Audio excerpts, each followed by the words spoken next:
জল খা।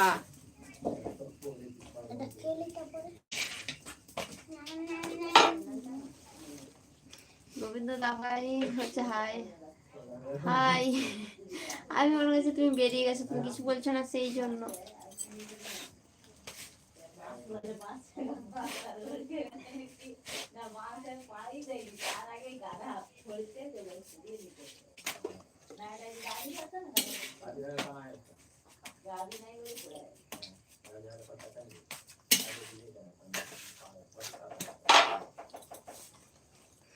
তুমি এত কষ্ট করে লাইভ করছো, হ্যাঁ লাইভ করতে তো হবে তাই না। কালকে লাইভ করিনি ইউটিউবে,